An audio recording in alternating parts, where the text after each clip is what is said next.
Right. ஈகோசிஸ்டத்துல 5வது பகுதியா இன்னைக்கு வகுப்புல நாம எதை பத்தி படிக்க போறோம் அப்படின்னா, ஊட்டப்பொருள் சுழற்சி, நியூட்ரியன்ட் சைக்கிள். சரியா? ஊட்டப்பொருள் எவ்வாறு இந்த மண்ணுல, இந்த பூமியில எவ்வாறு சுழற்சி நிலையை செய்கிறது, எப்படி சுழற்சியில வருகிறது, அதுதான் பார்க்க போறோம். அந்த ஊட்டப்பொருள் சுழற்சியில 2 வகையான சுழற்சியை நாம பார்க்க போறோம். ஒன்னு கார்பன் சுழற்சி, மற்றொன்று பாஸ்பரஸ் சுழற்சி. சரியா? இதுதான் இன்னைக்கு வகுப்புல நம்ம பார்க்க போறோம். இது தவிர சூழ்மண்டல சேவைகளை பத்தியும் ஈகோசிஸ்டம் சர்வீசஸ் பத்தியும் நம்ம இன்னைக்கு பார்க்க போறோம். சரியா? ரைட், பார்ப்போம்.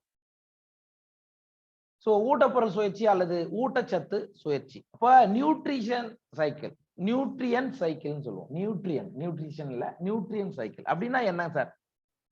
அப்ப நம்ம வாழக்கூடிய சூழ்நிலையில ஊட்டப்பொருட்கள் எவ்வாறு ஒரு இடத்துல இருந்து இன்னொரு இடத்துக்கு கடத்தப்படுகிறது, அல்லது உயிருள்ள கூறுகள் இருந்து உயிரற்ற கூறுகளுக்கு எவ்வாறு கடத்தப்படுகிறது, மீண்டும் எப்படி உயிருள்ள கூறுகளுக்கே வந்து சேர்கிறது, இதுதான் ஊட்டப்பொருள் சுழற்சி அப்படின்னு நம்ம சொல்றோம். ரைட்டா? ஒரு சூழ்மண்டலத்தில் உயிர் கூறுகளில் இருந்து உயிரற்ற கூறுகளுக்கு ஊட்டப்பொருட்கள் ஒரு சுழற்சி முறையில் கடத்தப்படுவதே ஊட்ட சுழற்சி அப்படின்னு சொல்றோம். சரியா? இதுதான் டெஃபினிஷன். ஓகே, நியூட்ரியன் சைக்கிளுக்கான டெஃபினிஷன் இதுதான். ஓகே, அப்ப என்ன நடக்குது? உயிர் கூறுகள்ல இருந்து உயிரற்ற கூறுகளுக்கு, இப்போ ஒரு தாவரம் இருக்குன்னு வச்சுக்கோங்க, அது ஒரு உயிர் உள்ள கூறு, பயாட்டிக். ஓகே, அதுல இருந்து உயிரற்ற கூறுகளுக்கு, வளிமண்டலத்துக்கு, சரியா, வளிமண்டலத்துக்கு என்ன ஆகும்? ஊட்டப்பொருட்கள் சுழற்சி முறையில கடத்தப்படுகிறது. இதுதான் நாம என்ன சொல்றோம்னா நியூட்ரியன் சைக்கிள் ஆர் ஊட்ட சுழற்சி அப்படின்னு சொல்றோம். ஓகேவா? ரைட். ஒரு உயிரினத்தின் இயல்பான வளர்ச்சிக்கும் இனப்பெருக்கத்திற்கும் மற்றும் பிற வளர்ச்சிதை மாற்றத்திற்கும் ஊட்டப்பொருட்கள் தொடர்ச்சியாக தேவைப்படுங்க சார். நியூட்ரிஷன் ரொம்ப ரொம்ப முக்கியம். நியூட்ரியன்ஸ் ரொம்ப ரொம்ப முக்கியம். எதுக்காக அப்படின்னு பாத்தீங்கன்னா, ஒரு உயிரினம் இயல்பான வளர்ச்சி அடையணும், நல்லா குரோத் ஆகணும்னு வச்சுக்கோங்க. நல்ல வெல் குரோத் ஆகணும்னா அதுக்கு நியூட்ரியன்ட் அவசியம். அதே மாதிரி நல்ல குரோத் இருந்தா தான் இனப்பெருக்கம் செய்ய முடியும், அதுக்கும் நியூட்ரியன்ட் அவசியம். அண்ட் பிற வளர்சிதை மாற்றத்திற்கும், சரியா, மற்ற நம்ம அனபாலிசம், கேட்டபாலிசம், இந்த மாதிரியான ஒர்க் எல்லாம் நடக்குது இல்லையா, இதுக்கும் எது தேவை அப்படின்னா இந்த ஊட்டப்பொருட்கள் கண்டினியூஸா அவைகளுக்கு தேவைப்படுகிறது. கார்பன், நைட்ரஜன், பாஸ்பரஸ், கால்சியம் போன்ற ஊட்டப்பொருட்கள் எந்த நேரத்திலும் மண்ணில் கலந்து காணப்படும் நிலை நிலையான நிலை என அழைக்கப்படும். ஸ்டாண்டிங் ஸ்டேட் அப்படின்னா என்ன sir? The amount of nutrients such as carbon, nitrogen, phosphorus, calcium present in the soil at any given time is referred to as the standing state. Sir, நிலையான நீங்க எப்ப போய் ஒரு சாயில ஆராய்ந்து பார்த்தாலும் அதுல கார்பன், நைட்ரஜன், பாஸ்பரஸ், கால்சியம் இது மாதிரியான நியூட்ரியன்ஸ் எல்லாம் எப்போதும் அந்த இடத்துல இருக்கும்னு வச்சுக்கோங்க, அதுதான் நிலையான நிலை, அதுதான் ஸ்டாண்டிங் ஸ்டேட் அப்படின்னு சொல்றோம். ரைட். இங்க இந்த இடத்த பாத்தீங்கன்னா ஊட்டச்சத்து சுழற்சி எப்படி நடக்குதுன்னு கொடுத்துருக்காங்க. ஜஸ்ட் நீங்க இதுல பாத்தீங்கன்னாவே தெரியும், பார்க்கலாம்.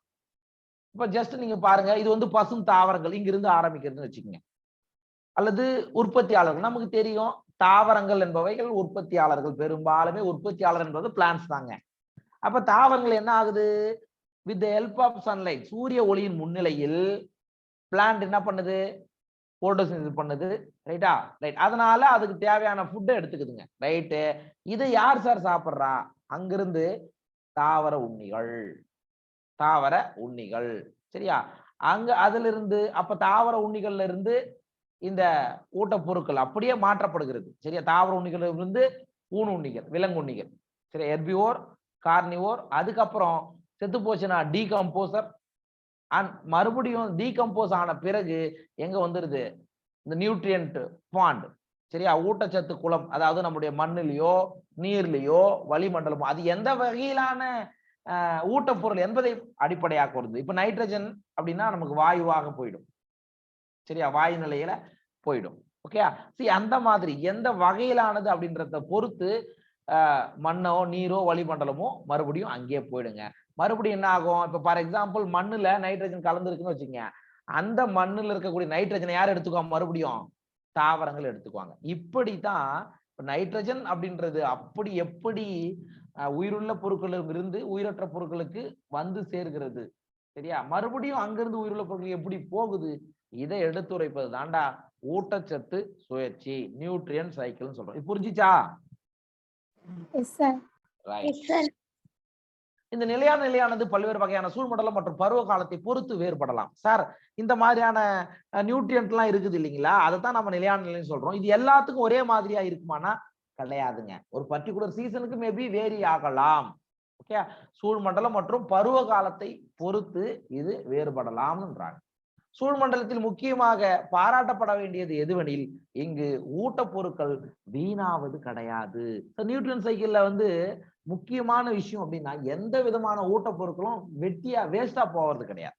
மாறாக இவைகள் நேரம் மற்றும் கால வரையின்றி மறுசுழற்சி. அப்படின்னா ஆயிட்டு இருக்கு, ஊட்டப்பொருள் பூமியிலிருந்து தாவரத்துக்கு போகுது, தாவரத்திலிருந்து சப்போஸ் நியூட்ரியன் ஃபார் எக்ஸாம்பிள் நைட்ரஜன் இருந்தா வாயுவா போகும், மறுபடியும் அந்த நைட்ரஜன் கேஸ் எப்படி மறுபடியும் தாவரங்களுக்கு வரும், அல்லது இப்ப அந்த வளிமண்டலத்தில் இருக்கக்கூடிய நைட்ரஜன் எங்க வரும், பூமிக்கு அம்மோனியாவாக வரும். சரியா, நைட்ரஜன் பிக்சேஷன் நடக்கும், அப்புறம் தாவரங்கள் எடுத்துக்கும். இந்த மாதிரி நடந்துகிட்டே இருக்குமே தவிர எதுவும் வீணாகாது. அதுதான் சொல்றோம். What is important to appreciate that nutrients which are never lost from the ecosystem, rather they are recycled time and again indefinitely. ஊட்ட தனிமங்கள் சூழ்மண்டலத்தின் பல்வேறு கூறுகள் வழியாக சுழற்சி அடைவதை நாம் ஊட்ட சுழற்சி என்று அழைக்கிறோம். இதுதான். அப்ப இந்த மாதிரியான தனிமங்கள் ஃபார் எக்ஸாம்பிள் நான் நைட்ரஜனே சொல்றேன், அல்லது பாஸ்பரஸாக கூட இருக்கலாம். அப்ப என்ன ஆகுறது, இந்த மாதிரி ஒவ்வொரு காம்பனண்டா, பாஸ்பரஸ் ஒரு தாவரத்துக்கு கிடைக்குது, அந்த ஒரு தாவரத்துல இருந்து அந்த தாவரத்தை சாப்பிடக்கூடிய விலங்குகளுக்கு கிடைக்குது. இந்த மாதிரி ஒவ்வொரு கூறுகள் வழியா கடத்தப்படுவது தான் நம்ம என்ன சொல்றோம்னா ஊட்ட சுழற்சி, நியூட்ரியன் சைக்கிள் அப்படின்னு சொல்றோம். ஓகேவா, the movement of nutrient elements through the various components of an ecosystem is called nutrient cycling. So அப்ப இதுல அல்லது இது வேற மாதிரி எப்படி சொல்லலாம் அப்படின்னா பயோ ஜியோ கெமிக்கல் சைக்கிள் அப்படின்னு சொல்றோம். another name of nutrient cycling is bio Jio chemical cycle. இதுல பயோனா உயிரினங்களை குறிக்கும், ஜியோனா பாறைகள், பொதுவா ராக்க குறிக்கும், அண்ட் அதுக்கு அடுத்தது பாறைகளை குறிக்கலாம், அல்லது காத்தை குறிக்கலாம், நீரை குறிக்கலாம். இதுதான் பயோ ஜியோ சைக்கிள், உயிர் வேதிய சுழற்சி அப்படின்னு சொல்லுவோம். Okay, right. பொதுவா நாம இந்த நியூட்ரியன் சைக்கிளிங்க ரெண்டு வகையா பிரிக்கலாங்க. ஒண்ணு வாயு சுழற்சி, மற்றொன்று செடிமெண்ட்ரி, அதாவது படிமங்களுடைய படிம வடிவ சுழற்சி அப்படின்னு சொல்லலாம். இப்ப கேசியஸ் சைக்கிள்னா நம்மளுடைய வளிமண்டலத்துல நைட்ரஜன் வாயுவா இருக்கா இல்லையா? இருக்குது சார். அதே போல கார்பன் டை ஆக்சைடா இருக்கா? இருக்கு சார். அப்ப இதெல்லாம் நைட்ரஜன் வாயு, கார்பன் வாயு, இதெல்லாம் வாயு சுழற்சியில வரக்கூடியது. படிமங்கள் செடிமெண்ட்ரி, நம்ம மண்ணுலங்க அல்லது பாறைகள்லங்க செடிமெண்டா இருக்கிறது. For example sulphur. அதே மாதிரி மண்ணுல யார் இருக்கா? பாஸ்பரஸ். இதெல்லாம் சுழற்சி அடைவதை நம்ம படிமங்களின் சுழற்சி, செடிமெண்ட்ரி சைக்கிள் அப்படின்னு சொல்றோம். ஓகேவா, ரைட். வாயு வகையிலான ஊட்டச்சத்து சுழற்சிக்கு எக்ஸாம்பிள் நைட்ரஜன் கார்பன் சுழற்சி. நம்ம ஏற்கனவே பார்த்தது தான், அதே எக்ஸாம்பிள் தான். வாயு வகையிலான ஊட்டச்சத்து சுழற்சிக்கு என்ன எக்ஸாம்பிள்னா நைட்ரஜனும் கார்பனும். அப்ப nitrogen cycle is an example for gaseous cycle, carbon cycle is an example for gaseous cycle. ஓகேவா, ரைட். தேக்கிடம் வளிமண்டலத்தில் உள்ளது. தேக்கிடம்னா ரிசர்வியர். அப்ப நைட்ரஜனுடைய தேக்கிடம் எங்க எங்க? வளிமண்டலம் தான் சார். வளிமண்டலத்தில் தான் இருக்கும். கார்பனுடைய தேக்கிடம் எடுத்துட்டாலும் அதுவும் வளிமண்டலம் தான். அப்கோர்ஸ் கார்பன் டை ஆக்சைடு வளிமண்டலத்தில் இருக்கு இல்லைங்களா, அதுதான் இங்க சொல்றாங்க. Okay, so the reservoir for gaseous type of nutrient cycle, example nitrogen carbon cycle, exists in the atmosphere, and for the sedimentary cycle example அதுக்கப்புறம் ஓகே, அதுக்கப்புறம் sedimentary cycleக்கு எக்ஸாம்பிள் படிம வகையிலான ஊட்டச்சத்து சுழற்சிக்கு எக்ஸாம்பிள் சல்பர் அண்ட் பாஸ்பரஸ். சரியா, இதனுடைய reservoir எங்க? பூமி. சரியா, பூமியினுடைய மேற்பரப்புல இருக்கு. Okay, so the sedimentary cycle example sulfur and phosphorus cycle, the reservoir is located in earth crust. ஓகேவா, சுற்றுச்சூழல் காரணிகளான மண், ஈரப்பதம், pH, வெப்பநிலை போன்றவை வளிமண்டலத்தில் ஊட்டச்சத்துக்களின் வெளியீட்டை ஒழுங்குபடுத்துகிறது. சார், இந்த நியூட்ரியன்ட் வந்து அட்மாஸ்பியர்ல கலக்குது இல்லைங்களா, அதை ரெகுலேட் பண்றது யாருங்க? மண், சாயில். சரியா? அதுக்கப்புறம் அங்க இருக்கக்கூடிய ஈரப்பதம், மாய்ஸ்டர், அதுக்கடுத்து pH, டெம்பரேச்சர், இதெல்லாம் தான்டா அதை என்ன பண்ணுது? ரெகுலேட் பண்ணுது. அதை ரெகுலேட் பண்ணுது. அல்லது சுற்றுச்சூழல் காரணிகள் கூட இதுக்கு பேஸ்ட் ஆன் இப்ப ஒண்ணும் இல்ல, இப்ப நம்ம ஏதாவது மாசுபடுத்த ஏற்படுத்துறோம், அதன் வழியா கூட கார்பன் டை ஆக்சைடு என்ன ஆகலாம்? வளிமண்டலத்துக்கு போய் சேரலாம். தேக்கெடுத்தின் செயலாக கருதப்படுவது உட்பாய்வு மற்றும் வெளிப்பாய்வினால் நிகழும் ஏற்றத்தாழ்வுகளின் மூலம் ஏற்படும் பற்றாக்குறையை சந்திப்பது அப்படின்னு சொல்லலாம். அப்ப இந்த ஸ்டோர் பண்ணி வைக்குது. ரிசர்வேயருடைய செயல் என்ன? உட்பாய்வு. இப்ப ஒண்ணு இல்ல, மண்ணு ஒரு தேக்கிடம்னு வச்சுக்கோங்க, மண்ணோடு தேக்கிடம்னு வச்சுக்கோங்க. அப்ப அதுல உட்பாய்வு ஏற்பட்டு நியூட்ரியன்ட்லாம் உள்ள போய் ஸ்டோர் ஆகலாம். அண்ட் வெளிப்பாய்வுனா என்ன? ஒருவேளை மண்ணுல இருந்து, பூமியில இருந்து வளிமண்டலத்துக்கு, சரியா? இதெல்லாம் இது வெளிப்பாய்வு கூட நீங்க சொல்லிக்கலாம். புரியுதா? அப்ப தேக்கிடத்தினுடைய செயலாக கருதப்படுவது உட்பாய்வு மற்றும் வெளிப்பாய்வினால் நிகழும் ஏற்ற தாழ்வுகள் மூலம் ஏற்படும் பற்றாக்குறையை சந்திப்பது அப்படின்னு நம்ம சொல்லிக்கலாம். ஓகேவா? The function of reservoir is meet with the deficit which occurs due to imbalance in the rate of influx and efflux. ரைட்டுங்க. இப்ப நமக்கு ரெண்டு சுழற்சி கொடுத்திருக்காங்க. ஒன்னு கார்பன் சைக்கிள், இன்னொன்னு பாஸ்பரஸ் சைக்கிள். ரைட்டா? அதுல நாம ஃபர்ஸ்ட் பார்க்க போறது கார்பன் சைக்கிள். சரியா? கார்பன் சைக்கிள் எப்படி நடக்குது அப்படின்றத பார்க்கலாம். உயிரினத்தினுடைய உட்பகுதியில உள்ள கலவைகளை பற்றி ஆராயும் பொழுது அதன் உலர் எடையில் நீருக்கு அடுத்தபடியாக கார்பன்களே 49% இருக்கு. நமக்கு ஏற்கனவே தெரியும் உலர் எடைன்னா நமக்கு தெரியும். சோ ஒரு தாவரம் எடுத்துக்கிறீங்க அல்லது ஒரு உயிரினம் எடுத்துக்கிறீங்கன்னா அதிகமா இருக்கிறது, அதிக பர்சன்டேஜ் எதிரா இருக்கும்னா நீர் தாண்டா இருக்கும். ஃபர்ஸ்ட் முதல்ல என்ன இருக்கும்? நீர் தான் இருக்கும். அதுக்கு அடுத்த சோர்ஸ் யாரானா கார்பன். எத்தனை சதவீதம் இருக்குன்னா 49% அதனுடைய ட்ரை வெயிட்ல இருக்கு. Okay. When you study the composition of living organism, carbon constitutes 49% of dry weight of organisms and is next only to water. அதுக்கு அதாவது தண்ணிக்கு அடுத்தபடியா கார்பன்கள் தாண்டா ஒரு உயிரினத்துல உள்ள இருக்கக்கூடிய சோர்ஸ். உலகத்தில் காணப்படும் கார்பனின் மொத்த அளவு 71%. மொத்தமா இந்த வேர்ல்டுல, சரியா, எவ்வளோடா இருக்கு அப்படின்னா குளோபல்ல பொறுத்த மட்டும் 70% carbon is found dissolved in ocean. எங்க இருக்கு அப்படின்னா பெருங்கடல்ல தான் இருக்கு. பெருங்கடல்ல தான் இருக்கு அப்படின்றத கண்டுபிடிக்கணும். உலகத்தில் காணப்படும் கார்பன் மொத்த அளவு 71%. இந்த 71% பெருங்கடலில் கரைந்த நிலையில் காணப்படுகிறது என்பதை கண்டுபிடிச்சது. எப்படிடா கடல்ல கார்பன் போய் கரைஞ்சு போச்சு? எப்படி போயிருக்கும் சொல்லுங்க பார்க்கலாம், யோசிங்க. ஓசியன்ல எப்படி கார்பன் உள்ள கரைந்த நிலையில இருக்கும்?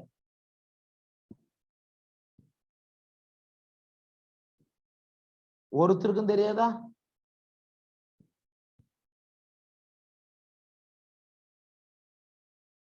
தெரியாதா? தெரியல சார். கடலுக்கு அடியில தாவரங்கள் இருக்கிறதுனால சார். கடல்ல நிறைய பாசிகள் இருக்கா இல்லையாடா தம்பி? இருக்கா இல்லையா? பாசிகள் என்ன பண்ணும்பா? ஒளிச்சேர்க்கை பண்ணும் சார். ஒளிச்சேர்க்கை பண்ணும். ஒளிச்சேர்க்கைனா என்ன நமக்கு தான் தெரியுமே. ஒளிச்சேர்க்கையில என்ன கேஸ் எடுத்துக்குது? Carbon di oxide. Carbon di oxide எடுத்துட்டு கார்போஹைட்ரேட்டா மாத்துது இல்லைங்களாங்க. அதுதாங்க இங்க சொல்றாங்க. ரைட்டா? அதத்தான் இங்க சொல்றாங்க. ஏன்னா நம்ம வாழக்கூடிய நிலப்பரப்பு 3 பகுதி நீரால் ஆனது அப்படின்னு கன்சிடர் பண்ணும்போது நம்ம கடல்ல தான் நிறைய இந்த பாசிகள் போன்ற வகையினங்கள் இருக்கிறதுனால அவைகள் ஒளிச்சேர்க்கை மூலம் கார்பன் டை ஆக்சைடு எடுத்துக்கொள்கின்றன. அதனால கரைந்த நிலையில காணப்படுகிறது. இதுதான் அதுக்கான அர்த்தம். The oceanic reservoir, if we look at the total quantity of global carbon, we find that 71% carbon is found dissolved in ocean. Okay, this oceanic reservoir regulates the amount of carbon dioxide in the atmosphere. இந்த கடல் நீர் தேக்கமானது வளிமண்டலத்தில் உள்ள carbon tie ஆக்சைடின் அளவை ஒழுங்குபடுத்துகிறது. அப்ப அட்மாஸ்பியர்ல இருக்கக்கூடிய carbon tie ஆக்சைடை ரெகுலேட் பண்றது யாருன்னா கடல் தான்டா. சரியா? உலகத்தில் காணப்படும் மொத்த கார்பனின் அளவில் 1% மட்டுமே வளிமண்டலத்தில் காணப்படுகிறது. கார்பன் டை ஆக்சைடு பர்சன்டேஜ் அட்மாஸ்பியர்ல எவ்வளவுதான் இருக்குன்னா ஒன்லி 1% தான் இருக்கு. ஒன்லி 1% தான் இருக்கு. கார்பன் பார்த்தோன்னா பாயிண்ட்ல சொல்லுவாங்க. ஓகேவா? அவ்வளவுதான் இருக்குங்க. ஆனா அது அதிகமா மேல போய் சேருது. யாரால? மனுஷனுடைய நடவடிக்கைகளாலதான். கார்பனின் ஆதாரமாக புதைப்படிம எரிபொருள் திகழ்கிறது. பாசிலுங்க. பாசில்ல எதெல்லாம் வரும்? புதைப்படிம எரிபொருள் எதெல்லாம் வரும்பா? நிலக்கரி, பெட்ரோலியம், பெட்ரோல், டீசல் எல்லாமே அதான் வரும். எது எல்லாமே அதில் தான் வரும். ஓகேவா? அப்ப இதுதான் fossil fuel also represent a reservoir of carbon. கார்பனுடைய ஆதார தளம் அப்படின்னா பாசில்கள் தான். நிலக்கரி கூட அதில் தான் வரும். கார்பன் சுழற்சியானது வளிமண்டலம், பெருங்கடல், உயிருள்ள மற்றும் இறந்த உயிரினங்கள் வழியாக நடைபெறுகிறது. சார் கார்பன் சைக்கிள் எப்படி சார் நடக்குது அப்படின்னா, அட்மாஸ்பியர் அதுல பார்ட்டிசிபேட் பண்ணுது, பெருங்கடல் பார்ட்டிசிபேட் பண்ணும், உயிருள்ள மற்றும் இறந்த உயிரினங்கள் இது எல்லாமே அது இதுல participate. Carbon cycling occurs through atmosphere, ocean and through living and dead organisms. ஒளிச்சேர்க்கை செயல் மூலம் ஒரு வருடத்தில் 4 × 10⁻13 கிலோகிராம் ஆஃப் கார்பன், சரியா, கார்பன் உயிர்கோளத்தில் நிலைநிறுத்தப்படுகிறது என கணக்கிடப்படுகிறது. அட்மாஸ்பியரிக் கார்பன் எவ்வளவு பூமியில நிலைநிறுத்தப்படுகிறது அப்படின்னா, ஒளிச்சேர்க்கையின் மூலம் 4 × 10⁻13 கிலோகிராம். ஞாபகம் வச்சுக்கோங்க, இது மறக்காதீங்க. Okay, according to one estimate 4 × 10⁻13 kg of carbon is fixed annually in the biosphere through photosynthesis. அப்ப எப்படி? ஒளிச்சேர்க்கையின் போது கார்பனை எடுத்துக்குது, அந்த கார்பன் நிலைநிறுத்தப்படுகிறது. இப்படிதான் இவ்வளவு கிலோ கார்பன் நிலைநிறுத்தப்படுகிறது. உற்பத்தியாளர்கள் மற்றும் நுகர்வோர்களின் சுவாச செயலின் மூலம் கணிசமான அளவு கார்பன் டை ஆக்சைடு ஆனது வளிமண்டலத்துக்கு திரும்ப கிடைக்குது. ரைட்டுங்க. இப்ப இந்த பாசிகள் இருக்குன்னு சொன்ன கடல்ல, இந்த பாசிகள் சுவாசத்தலை மேற்கொள்ளுமா மேற்கொள்ளாதா? பண்ணுங்க. அப்ப ரெஸ்பிரேஷன் பண்ணும்போது என்ன வாயு வெளியிடப்படும்? CO2. அந்த CO2 மறுபடியும் எங்க போகுது? வளிமண்டலத்துக்கே திரும்ப போயிடுது. சரிங்களா? இப்படிதான் நமக்கு அந்த சைக்கிள் நடக்குது. A considerable amount of carbon returns to the atmosphere as CO2 through respiratory activities of the producer and consumer. சரிங்க. கன்சியூமர் யாருங்க? இப்போ ஒண்ணும் இல்ல, நிலத்துல தாவரம் இருக்குது. அந்த தாவரங்கள் சுவாசத்திலும் பொழுது கார்பன் டை ஆக்சைடு ரிலீஸ் ஆகுது. ரைட்டு. விலங்குகள் சுவாசத்தின் போது எதை வெளியிடுது? Carbon dioxide sir. அதுவும் கார்பன் டை ஆக்சைடு தான்டா வெளியிடுது. அதுதான் எங்க போகுது? வளிமண்டலத்திற்கு திரும்ப சென்று விடுகிறது. அப்ப பாருங்க, வளிமண்டலத்திலிருந்து கடலுக்கு வருது, கடல்ல இருந்து மறுபடியும் வளிமண்டலத்துக்கு போகுது, கடல்ல இருந்து வளிமண்டலத்துக்கு போகுது. அவ்வளவுதான். கழிவுப் பொருட்கள் மற்றும் இறந்த பிற பொருட்களை சிதைத்தல் செயல் மூலமாக சிதைப்பவைகளும் கணிசமான அளவு கார்பன் டை ஆக்சைடு உருவாக்கத்தில் பங்கேற்ப. சார் தாவரங்கள் மட்டும் கார்பன் டை ஆக்சைடு உருவாக்கல சார், டீகம்போசர் சிதைப்பவைகள் கூட என்ன பண்ணுது? இறந்து போன பொருட்களை சிதைக்குது இல்லையா, அவைகள் கூட எதை உருவாக்குகிறது? கார்பன் டை ஆக்சைடை உருவாக்கி இந்த கார்பன் டை ஆக்சைடு உருவாக்கத்துல பார்ட்டிசிபேட் பண்ணுது அப்படின்னு சொல்றோம். Decomposers also contribute சப்சிக்வென்ட்லி to carbon dioxide fall by their processing of waste materials and dead organic matter of land or oceans. இங்க பாருங்கப்பா, கார்பன் சைக்கிள் எப்படி நடக்குது அப்படின்றத, இது நம்ம இது NCERT இமேஜ் இல்ல, இருந்தாலும் ஜஸ்ட் தெரிஞ்சுக்கங்க. NCERT இமேஜ் நம்ம பின்னாடி பார்க்கலாம். இப்ப நம்ம அட்மாஸ்பியர்ல இருந்து வச்சுக்க வேண்டாம், சரி கீழே இருந்து நம்ம ஆரம்பிச்சுக்கலாம். எப்படி ஏதாவது ஒரு சைக்கிளை நீங்க எடுத்துக்கங்க, கரெக்டா இருக்கும். இப்ப அட்மாஸ்பியர்ல கார்பன் டை ஆக்சைடு இருக்குங்க. அட்மாஸ்பியர்ல கார்பன் டை ஆக்சைடு இருக்கு. இந்த அட்மாஸ்பியர்ல இருக்கக்கூடிய கார்பன் டை ஆக்சைடு உற்பத்தியாளர்களால் எடுத்துக்கொள்ளப்படுகிறது. எதன் மூலம்? எந்த ப்ராசஸ் மூலம் ப்ரொடியூசர் எல்லாம் எடுத்துக்குவாங்க? போட்டோசிந்தசிஸ் மூலமா. ரைட்டா? இப்ப என்ன பண்றீங்க? தாவரங்கள் இருக்கு, ஒரு மரம் இருக்கு, அது எரிக்கிறீங்க. எரிக்கும் போது என்ன ஆகும்? கார்பன் டை ஆக்சைடு மறுபடியும் அட்மாஸ்பியருக்கு போயிடுமா? அது ஒரு வகை. ரைட்டு. தாவரங்கள் என்ன பண்ணுது? சுவாசித்தலை மேற்கொள்கிறது. சுவாசிக்கும் பொழுது கார்பன் டை ஆக்சைடு ரிலீஸ் ஆகும், அதுவும் போயிட்டு அட்மாஸ்பியருக்கு போயிடுமா? ரைட்டு. அதுக்கு அடுத்தது ப்ரொடியூசர் கிட்ட இருந்து நுகர்வோர், என்னது, உற்பத்தியாளரை யார் சாப்பிடுறார்? நுகர்வோர் சாப்பிடுறார். சரியா? உற்பத்தியாளரை நுகர்வோர் சாப்பிடுறாங்கன்னு வச்சுக்கோங்க. ஓகே. அப்படி இல்லைன்னா இந்த நுகர்வோர் என்ன பண்ணுவாங்க? சுவாசிக்கும் போது மறுபடியும் என்ன பண்ணுவாங்க, கார்பன் டை ஆக்சைடு ரிலீஸ் பண்ணுவாங்க. அவர் என்ன பண்றாரு, சுவாசித்தல் மூலமாக மறுபடியும் அட்மாஸ்பியருக்கு போகுது. அதுக்கப்புறம் உற்பத்தியாளர் செத்து போச்சு, உற்பத்தியாளர் செத்து போச்சு, ஒரு நுகர்வோரும் செத்து போச்சு, அதாவது ப்ரொடியூசரும் கன்சியூமரும் செத்து போயிட்டாங்கன்னு வச்சுங்க. அது டீகம்போசர் மூலமா அந்த நுண்ணுயிரிகள் என்ன பண்ணுது, கார்பன் டை ஆக்சைடு ரிலீஸ் பண்ணுது, அதுவும் அட்மாஸ்பியருக்கு போயிடுது. அதுக்கப்புறம் நம்ம என்ன பண்றோம், புதைப்படிம எரிபொருட்களை எரிக்கிறோம். புதைப்படிம எரிபொருட்கள் என்ன, இந்த நிலக்கரி, பெட்ரோல், டீசல் இதெல்லாம் எரிக்கிறோம். அப்ப என்ன ஆகும், மறுபடியும் நமக்கு என்ன ஆகும், கார்பன் டை ஆக்சைடு எரிதல் மூலமாக மேலே போகும். இப்படி இது இங்க இது இல்ல, மறுபடியும் அட்மாஸ்பியருக்கு போகும். அது இல்லாம இங்க பாருங்க, ரசாயன ஒத்துழைப்பு கசிந்தொழுகுதல், அதாவது அட்மாஸ்பியருடைய கார்பன் டை ஆக்சைடு. இப்ப நமக்கு ஆசிட் ரெயின் நடக்கும், கேள்விப்பட்டிருக்கீங்களா, அமில மழை கேள்விப்பட்டிருக்கீங்களா இல்லையா? அப்ப இந்த கார்பன்லாம் கார்பானிக் அமிலமாக மண்ணுக்கு போகுதுன்னு வச்சுக்கோங்க. அது பாறைகள்ல போய் சோறாகி அந்த பாறைகள், ஃபார் எக்ஸாம்பிள் எரிமலை வெடிப்பு சரியா, அல்லது வெந்நீர் ஊற்றுகள்லாம் வெளிவரும் போது அதுல இருந்தும் கார்பன் டை ஆக்சைடு அட்மாஸ்பியருக்கு போகுது. ஸோ இந்த மாதிரி முறைகள்ல அட்மாஸ்பியர்ல இருக்கக்கூடிய கார்பன் டை ஆக்சைடு மறுபடியும் கீழே வந்து மீளும் மேலுக்கு போகுது. இது தாண்டா கார்பன் சுழற்சி. புரிஞ்சுச்சா?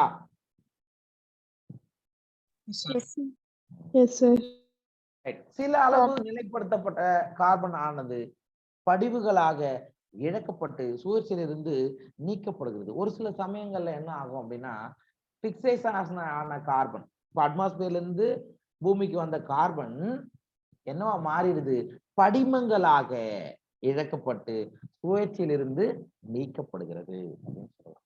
ஓகேவா? அந்த மரக்கட்டைகளை எரித்தல், காட்டு தீ, கரிம பொருட்களை எரித்தல், புதைப்படிம பொருட்களை எரித்தல் மற்றும் எரிமலை வெடித்தல், இந்த போன்ற செயல்பாடுகளின் காரணமாக உருவாகக்கூடிய கார்பன் டை ஆக்சைடும் எங்க போகிறது, வளிமண்டலத்துக்கே சென்று சேர்ந்து விடுகிறது அப்படின்னு சொல்றோம். Some amount of the fixed carbon is lost to sediments and removed from circulation. Burning of wood, forest fire and combustion of organic matter, fossil fuel, volcanic activity are additional sources for releasing carbon dioxide in the atmosphere. So இதெல்லாம் கூட அட்மாஸ்பியர்ல carbon dioxide release ஆவதற்கு காரணமாக அமைகிறது அப்படின்னு சொல்லலாம்.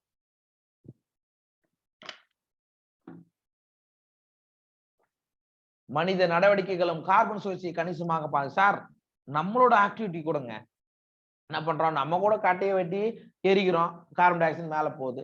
நிறைய இண்டஸ்ட்ரீஸை நம்ம பயன்படுத்துறோம், கார்பன் டை ஆக்சைடு அட்மாஸ்பியருக்கு போகுது. ஓகேவா? So human activities how significantly influence the carbon cycle.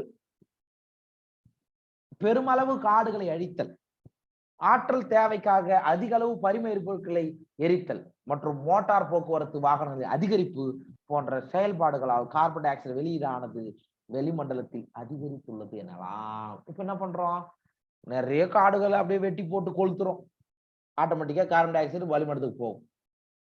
நிலக்கரி எரிக்கிறோம், பெட்ரோல் பொருட்களை எரிக்கிறோம், இதனால again atmosphere carbon di oxide போகுது. நிறைய வாகனங்கள் பெருகிச்சு, நிறைய வாகனங்கள் பெருகிச்சுன்னா நிறைய பெட்ரோல் டீசல் செலவாகுது, அதன் மூலமாகவும் கார்பன் டை ஆக்சைடு அட்மாஸ்பியருக்கு போகுது. ரைட்டா? அண்ட் அதனால தான் இப்ப என்ன பண்றோம், ஈகோ ஃப்ரெண்ட்லியா என்ன பண்றோம், எலக்ட்ரிக் பைக் வாங்கணும். எலக்ட்ரிக் பைக் யூஸ் பண்ணா கார்பன் டை ஆக்சைடு ரிலீஸ் ஆகுமா?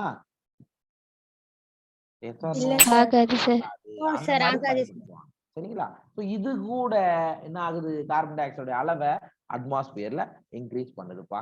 ரைட்டு. கார்பன் சுழற்சிக்கான நம்ம என்சிஆர்டில கொடுத்துருக்கக்கூடிய படத்தை பாருங்க. நான் ஏற்கனவே சொன்ன அந்த படத்துல சொன்னோம், அதேதான் இங்கேயும், ஒன்னும் பெரிய வித்தியாசம் கிடையாது. பார்த்து இப்ப ஒண்ணும் இல்லடா, ஒரு தாவரம் இங்கிருந்து நம்ம ஸ்டார்ட் பண்ணுவோம். ஒரு தாவரம் என்ன பண்ணுது, ஒளிச்சேர்க்கை செய்யுது. அப்ப ஒளிச்சேர்க்கை செய்யும் போது தாவரத்துக்கு என்ன தேவை, கார்பன் டை ஆக்சைடு தேவை. இங்க வந்துருது பாருங்க, தாவரத்துக்கு கிடைச்சிருச்சு. ரைட்டு. அதுவும் இதுவும் தாவரம் தான், அதுக்கும் என்ன ஆகுது, ஒளிச்சேர்க்கைக்காக கார்பன் டை ஆக்சைடு எடுத்துக்கொள்ளப்படுது. ஓகே சார், அட்மாஸ்பியர்ல கார்பன் டை ஆக்சைடு இருக்கு சார். இது நீர்நிலை உணவு சங்கிலிக்கு ஒளிச்சேர்க்கை, அதாவது நீர்ல வாழக்கூடிய பைட்டோ பிளாங்க்டான்ஸ் இருக்கா, அவங்க கார்பன் டை ஆக்சைட ஒளிச்சேர்க்கையின் போது எடுத்துக்கிறாங்க. ரைட்டா? அதே போல பைட்டோ பிளாங்க்டான்ஸ் மிதவை உயிரிகள் எடுத்துக்கிறாங்க. சரியா? இது எடுத்துக்கிட்டு உள்ள என்ன பிக்ஸ் பண்ணும்போது கார்பன் டை ஆக்சைடு நீர்ல கரைந்து விடுகிறது. அப்படி கரைந்த நிலையில் இருக்கக்கூடிய கார்பன் டை ஆக்சைடு செடிமெண்டா சுண்ணாம்பு படிவுகளாக கீழே படிந்து விடுகிறது. அதே போலதான் மித உயிர்களால் எடுத்துக்கொள்ளப்பட்ட கார்பன் டை ஆக்சைடு நீர்ல கலந்து சுண்ணாம்பு படிவுகளாக கடந்து போகுது. ஒரு சில கரிம படிவுகளாக கூட மண்ணுல என்ன ஆயிருது, உள்ள போயிட்டு சேகரம் ஆகி விடுகிறது. சரியா? கால்கேரிய செடிமெண்ட்ஸ், ஆர்கானிக் செடிமெண்ட்ஸ் இந்த மாதிரி ஆயிடுது. அப்ப அட்மாஸ்பியர் இருக்கக்கூடிய கார்பன் எப்படி பூமிக்கு வருது அப்படின்றது நீங்க தெரிஞ்சுக்கலாம். ரைட்டு? இப்படி என்ன ஆகும், இந்த கார்பன், இந்த சுண்ணாம்பு படிவுகள் இதெல்லாம் இருக்கிறது மறுபடியும் பிளான்ட் எடுத்துக்கலாம், அங்கிருந்து கூட நமக்கு யூஸ் ஆகலாம். ரைட்டா? அப்ப கரியெல்லாம் என்னது, கார்பன் தான். ரைட். அடுத்தது இங்க பாருங்க, இது என்னது, மரத்தை வெட்டி எரிக்கிறீங்க, அப்ப எரிக்கும் போது என்ன ஆகுது, இந்த கார்பன் டை ஆக்சைடு மீண்டும் அட்மாஸ்பியருக்கு போகுது. அதாவது burning of forest, fuel and organic debris, அதன் மூலியமா கார்பன் டை ஆக்சைடு மேல போகுது. ரைட்டுங்க? நம்ம மண்ணுல இருக்கக்கூடிய புதைப்படிம எரிபொருட்கள், சரியா, ஆயில் அண்ட் கேசஸ் இருக்கு, நிலக்கரி இருக்கு, இதெல்லாம் நீங்க என்ன பண்றீங்க, இதெல்லாம் எடுத்து நம்ம வண்டிக்கு யூஸ் பண்றோம், அல்லது நிலக்கரியை டைரக்டா நம்ம என்ன பண்றோம், எரிக்கிறோம்னு வச்சுக்கோங்க. அதுல இருந்து கூட கார்பன் டை ஆக்சைடு அட்மாஸ்பியருக்கு போகுது. ஓகேவா? இப்படி தாண்டா. அப்புறம் இங்க இருக்கக்கூடிய உயிரினங்கள்லாம் என்ன பண்ணுது, சுவாசிக்கும் போது வெளியிடுகிறது, அது மறுபடியும் அட்மாஸ்பியருக்கு போகுது. இப்படிதான் கார்பன் சுழற்சி நடக்குது. இந்த படத்துல யாருக்காவது சந்தேகம் இருக்கா? இல்ல சார். அவ்வளவுதான். சரியா? புரிஞ்சிருக்குன்னு நினைக்கிறேன். சரி, அடுத்ததான் நாம பார்க்க போறது பாஸ்பரஸ் சைக்கிள். சரியா? பாஸ்பரஸ் சைக்கிள் எதுக்கான எடுத்துக்காட்டுன்னு படிச்சோம்? என்ன வகையிலான சுழற்சி? படிம சுழற்சி. அதை மறக்காதீங்க. ஓகே? உயிரியல் சவ்வு, நியூக்ளிக் அமிலம், செல்லின் ஆற்றல் மாற்ற அமைப்புகளின் முக்கிய அங்கமாக பாஸ்பரஸ் அமைந்தது. சார், ஒரு உயிரினத்தின் உடல்ல பாஸ்பரஸ் எங்கெல்லாம் இருக்கு சார்? பயாலஜிக்கல் மெம்பரேன்ல. சரியா? பாஸ்பேட் வடிவில் இருக்கும். அதே போல நியூக்ளிக் அமிலத்துல எப்படி இருக்கும்? பாஸ்பேட் வடிவில் தானே. டிஎன்ஏல இருக்குல்ல. அதாவது நியூக்ளியோசைடுனா என்ன? நைட்ரஜன் பேஸ் பிளஸ் சுகரா? ரைட்டா? Yes sir. அடுத்தது பிளஸ் பாஸ்பேட் சேரும் இல்லையா, அதைத்தான் இங்க சொல்றாங்க. ஓகேவா? அதுக்கப்புறம் செல்லின் ஆற்றல் மாற்ற அமைப்புகளின் cellular energy transfer system, ATP வருதா? ஏடிபி ப்ரொடியூஸ் ஆகுதா? Adenosine triphosphate. இது போன்ற பகுதிகளில் முக்கிய அங்கமாக யார் இருக்கிறதுனா phosphorus. Phosphorus is a major constituent of biological membranes, nucleic acids and cellular energy transfer system. பெரும்பாலான விலங்குகளின் ஓடுகள், சரியா, விலங்குகளுடைய மேல ஷெல் இருக்கு இல்லையா, அது, எலும்புகள், ஓகே, மற்றும் பற்களின் உருவாக்கத்திற்கு இவை அதிக அளவு தேவைப்படுது. அப்ப நம்மளுடைய பல்லு உருவாக்கத்துக்கும் எது தேவை? பாஸ்பரஸ் தேவை. விலங்குகளுடைய ஓடுகள் உருவாக்கத்திற்கும் எலும்புகள் உருவாக்கத்திற்கும் எது தேவை? பாஸ்பரஸ் மிக அதிக அளவில் தேவைப்படும். Many animals also need large quantities of this element to make shells, bones and teeth. இயற்கையில் பெரும் அளவிலான பாஸ்பரஸ் பாறைகளை காணப்படுது. சார், நேச்சுரலா அதிகமான பாஸ்பரஸ் எங்க சார் இருக்குன்னா ராக்ல தாங்க இருக்கு.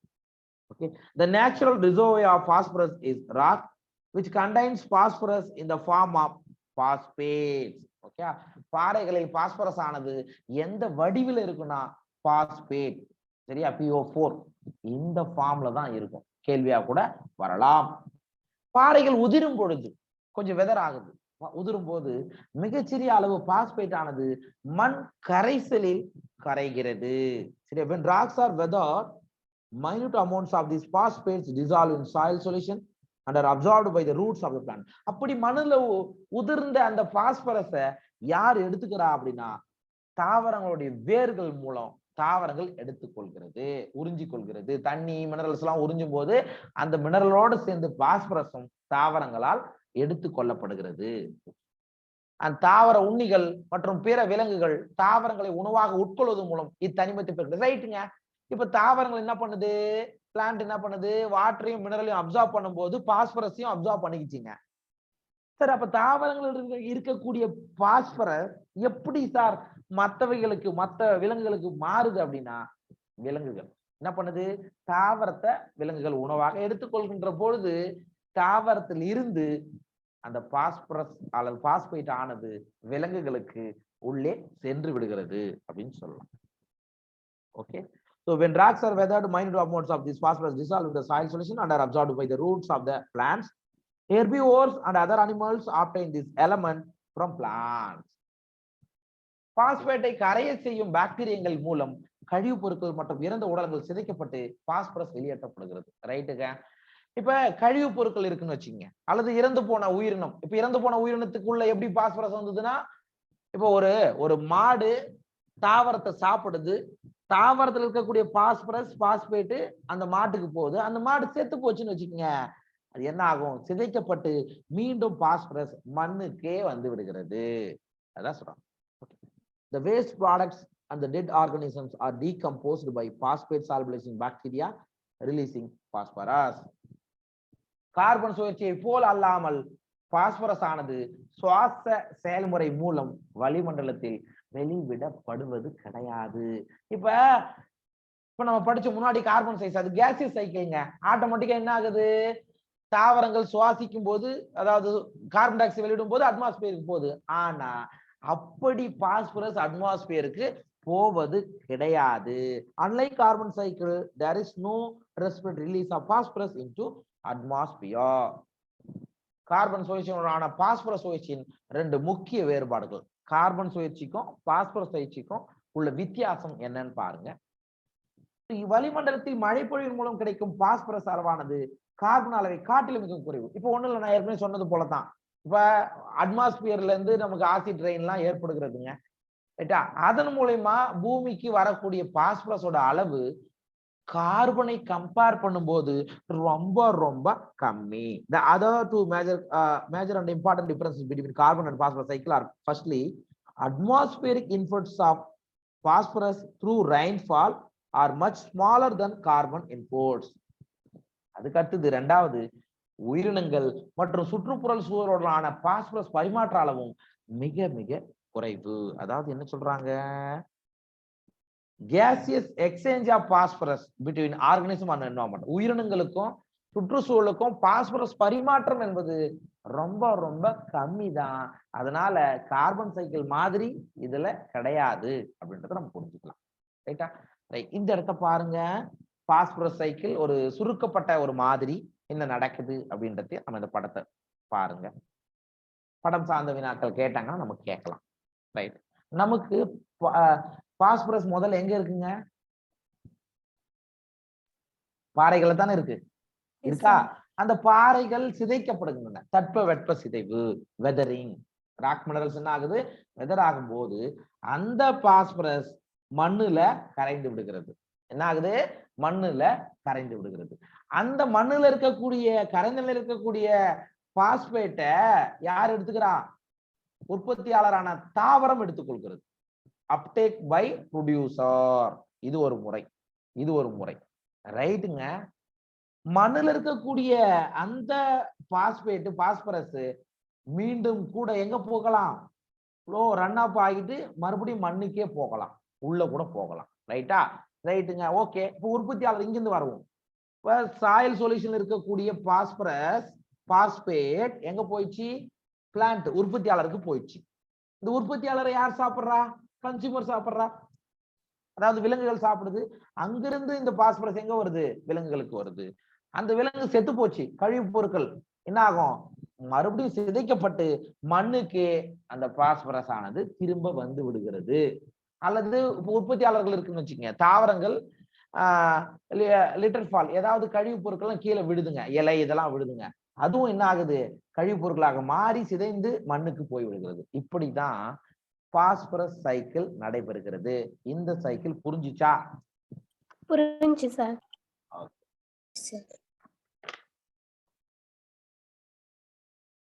லாஸ்டா நம்ம பார்க்க போறது ஈகோசிஸ்டம் சர்வீசஸ். சார், சூழ்மண்டலம் நமக்கு என்ன சார் சேவையை செய்யுது? என்ன செய்யுது?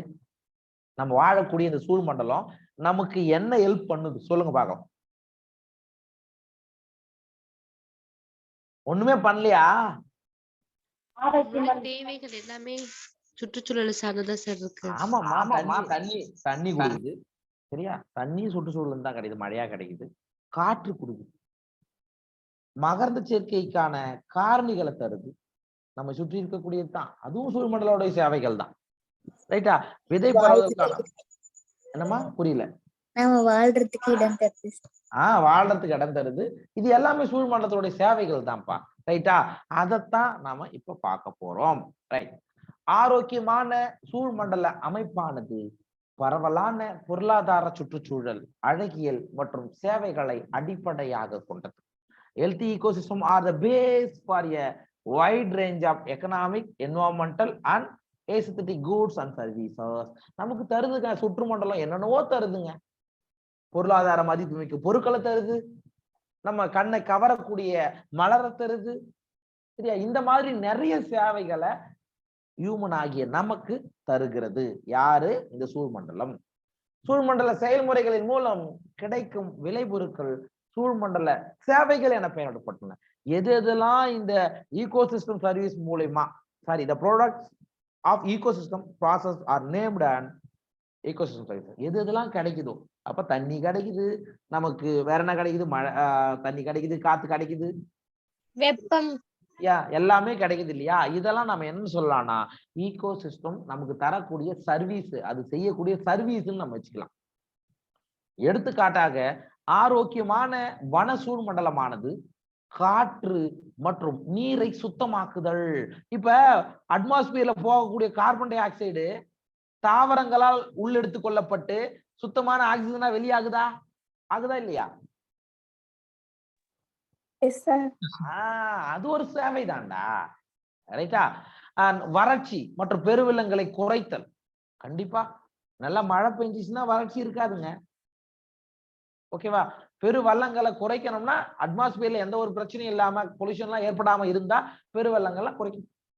ஊட்டச்சத்து சுழற்சி, வளமான மண் வளங்களை உருவாக்குதல். ஊட்டச்சத்து நைட்ரோஜன் சைக்கிளிங் இப்பதான் பார்த்தோம். நல்ல ஃபெர்டைல் சாயில் உருவாகணும்னு வச்சுக்கோங்க, அதுவும் அதனுடைய சேவைகள் தான். அதுக்கப்புறம் வனம் விலங்குகளுக்கு வாழிடம் வழங்குதல். இப்ப அனிமல்ஸ் எல்லாம் எங்க வாழுது? பூமியில் தானே வாழுது, அதுவும் ஈகோசிஸ்டம் சர்வீஸ் தான். அதுக்கப்புறம் பல்லுயிர் வளத்தை பராமரித்தல். இந்த பயோடைவர்சிட்டில டிஃப்ரெண்ட் டைப் ஆஃப் ஆர்கானிசம் எல்லாம் கலந்து வாழுது இல்ல, அதை பராமரிப்பதும் யாருன்னா இவங்க தான். பயிர் தாவரங்களின் மகரந்த சேர்க்கை, பூச்சிகள் மூலமா மகரந்த சேர்க்கை, நீரின் மூலமாக மகரந்த சேர்க்கை, வாட்டர் மூலியமா பாலினேஷன் நடக்குது, இன்செக்ட்ஸ் மூலியமா பாலினேஷன் நடக்குது. சரியா? ஏர் மூலியமா பாலினேஷன் நடக்குது. இதுவும் சூழ்மண்டலத்தோட சேவைகள் தான். கார்பனுக்கான சேமிப்பு தளத்தை வழங்குதல், கார்பன் ரிசர்வியோ. சரியா? அதுவும் சூழ்மண்டலம் தான். மற்றும் அழகியல், கலாச்சார மற்றும் ஆன்மீக மதிப்புகளை வழங்குதல், இவைகள் அனைத்துமே சூழ்மண்டலத்தினுடைய சேவைகள் என்று சொல்லலாம். Healthy forest ecosystem purify air and water, mitigate droughts and floods, cycle nutrients, generate fertile soils, provide wildlife habitat, maintain biodiversity, pollinate crops, provide storage site for carbon and also provide aesthetic, cultural and spiritual values. இது எல்லாமே சூழ்மண்டலம் நமக்கு கொடுக்கக்கூடிய சேவைகளாகவே கருதலாம். பல்லுயிரியலின் இத்தகைய சேவைகளின் மதிப்பை தீர்மானிப்பது கடினமாக இருந்தாலும் பல்லுயிரியானது ஒரு மிகப்பெரிய விலை குறியீட்டை கொண்டிருப்பதாக கருதுவதே நியாயமானது அப்படின்னு சொல்றோம். Though value of such services of biodiversity is difficult to determine, it seems reasonable to think that biodiversity should carry a hefty price tag. இப்போ ஒண்ணு யோசிச்சு பாருங்க, இப்ப மழை வரணும், மழை வருது, நம்ம ஊர்ல மழை பெய்யுதுங்க, அதுக்கு நீ எவ்வளவு காசு கொடுப்ப? எவ்வளவு கொடுக்கலாம்? ஈகோசிஸ்டம்னா நமக்கு கொடுக்குது, எவ்வளவு காசு கொடுப்ப? மழை பெய்யறதுக்கு எவ்வளோடா காசு கொடுக்க முடியும் உன்னால? கொடுக்க முடியுமா? ஆனா அதுக்கு எவ்வளவு வேல்யூன்னு உன்னால சொல்ல முடியுமா? சொல்ல முடியாது சார். அவ்வளவு முக்கியம்டா ஈகோசிஸ்டம் சர்வீசஸ். சரியா? ஒண்ணும் இல்ல, மகரந்த சேர்க்கை நடக்குன்னா பூச்சிகள் வேணும். பூச்சிகள்லாம் இல்லைன்னு வச்சுக்கோங்க, மகரந்த சேர்க்கை தாவரங்கள் நடக்குமா? நடக்காது. அப்ப அவ்வளோ price tag value ecosystem service உண்டுன்றாங்க. Okay right. So value of such service of biodiversity is difficult to determine. It seems reasonable to think that biodiversity should carry a hefty price tag. Robert Costanza, இந்த பேரை ஞாபகம் வச்சுங்க, நீட்ல 2018 நினைக்கிறேன் கேட்டிருந்தாங்க. Robert Constanza மற்றும் அவரது சகாக்கள் சமீபத்தில் சூழ்மண்டல இயற்கை வாழ்க்கை ஆதரவு தேவைக்கு விலை குறிச்சொற்களை வைத்தனர். பிரைஸ் டேக் பிக்ஸ் பண்ணிக்கிறாங்க. இந்த சர்வீஸ்க்கு இவ்வளவு அமௌண்ட் ஆகும் அப்படின்னு யாரா பிரைஸ் டேக் கொடுத்தவர்னா ராபர்ட் கான்சஸ்டா. சுற்றுச்சூழல் சேவைகளுக்கான சரியா விலை குறியீட்டை அல்லது விலை குறிச்சொற்களை முதலில் வைத்தவர் யாருன்னா ராபர்ட் கான்சஸ்டாவும் அவரோடு ஒர்க் பண்ண மற்ற கலீக்ஸும். ஓகே, ராபர்ட் கான்சஸ்டா and his colleagues very recently try to put price tags on nature's life support services. ஆராய்ச்சியாளர்கள் அடிப்படை சூழ்மண்டல சேவைகளுக்கு ஒரு வருடத்திற்கு சராசரியாக $US மதிப்பு 33 ட்ரில்லியன் விலை குறியீடாக வைத்தனர். அப்பா, ஒரு வருஷம் ஈகோ சிஸ்டம் செய்யக்கூடிய சர்வீஸுக்கு எவ்வளவு மதிப்பா? 33 ட்ரில்லியன் டாலர் அப்படின்னா எவ்வளவுன்னு நீங்களே பார்த்துக்குங்க. ஏனெனில் அவை இலவசமாக கிடைப்பதால் பெரும்பாலும் வழங்கணும். இவ்வளோ செலவு மிக்க ஈகோசிஸ்டம் சர்வீஸ நமக்கு எப்படி கிடைக்குது? ஃப்ரீயா, இயற்கையாகவே கிடைக்கிறது. Researchers put an average price tag of $33 trillion a year on these fundamental ecosystem services, which are largely taken for granted because they are free. இது ஃப்ரீயா கிடைக்குது. இது உலகளாவிய மொத்த தேசிய உற்பத்திக்கு நிகரான 2 மடங்கு மதிப்பை கொண்டது. அதாவது உலகளாவிய தேசிய உற்பத்திக்கு நிகரான மதிப்பு கிட்டத்தட்ட எவ்வளவு டாலரு? $18. 18 ட்ரில்லியன் அமெரிக்க டாலர் தான் இது. இந்த அளவுக்கு மதிப்பை கொண்டதுன்னு சொல்றோம். இங்க பாருங்க, இவங்க பிரைஸ் டேக் என்ன வைத்தாங்க? 33 ட்ரில்லியன் விலை குறியீடாக வச்சாங்கப்பா. சரியா? இது மொத்த ஜிஎன்பி இருக்கு இல்லையா, தேசிய உற்பத்தி, அதனுடைய 2 மடங்கு மதிப்பை இது கொண்டது. 18 + 18 36னா இங்க $33 நம்ம சொல்றோம். இங்க பாருங்க, 33 ட்ரில்லியன், இங்க இது 18. அதான் அர்த்தம். ஓகேவா? இது புரிஞ்சுச்சா? Yes, sir. This is nearly twice the value of the global gross national product GNP, which is US trillion. 18 trillion. அப்ப 18 + 18 36. அதைத்தான் அவங்க சொல்லியிருக்காங்க. 33 சொல்லியிருக்காங்க.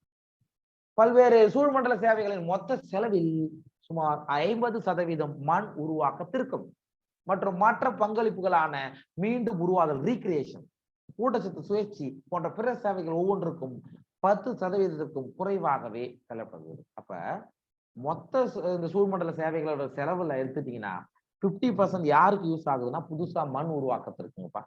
ரைட்டா? அதுக்கப்புறம் ரீக்ரியேஷன், ஊட்டச்சத்து சுழற்சி, இதுக்கெல்லாம் ஒரு 10% குறைவாகவே செலவிடப்படுகிறது. அந்த அமௌண்ட் ஃபிக்ஸ் பண்ணாங்களா, அதுல செலவு எவ்வளவு ஆகுதுன்னு சொல்றாங்க. Out of the total cost of various ecosystem services, the soil formation accounts for about 50%, and contribution of other services like recreation and nutrient cycling are less than 10%. வளிமண்டலத்திற்கான காலநிலை கட்டுப்பாடு மற்றும் வாழ்வதற்கான செலவு ஒவ்வொன்றுக்கும் சுமார் 6%. The cost of climatic regulation, சுற்றுச்சூழல் மாறுபாடுகள் ஏற்படுதில்லை அதுக்கு, and habitat for wildlife are about 6%. ஒவ்வொன்றுக்கும் சுமார் 6%. ஓகேவா? 6% இதுக்கு தேவைப்படுகிறதுன்னு சொல்லியிருக்காங்க. இதுதாண்டா ஈகோசிஸ்டம் சர்வீசஸ். இதுல என்னென்ன கொடுத்துருக்காங்க அப்படின்றத நீங்க பாத்துங்க. Okay, right. இது வரைக்கும் பார்த்ததுல ஏதாவது டவுட் இருக்கா? Any doubt? இல்ல சார். புரிஞ்சுச்சா? No, sir. புரிஞ்சு sir. Yes, sir. Yes, sir. Okay, இதோட நமக்கு ஈகோசிஸ்டம், சரியா, ஈகோசிஸ்டமும் நமக்கு என்ன ஆகுது? முடியுதுங்க.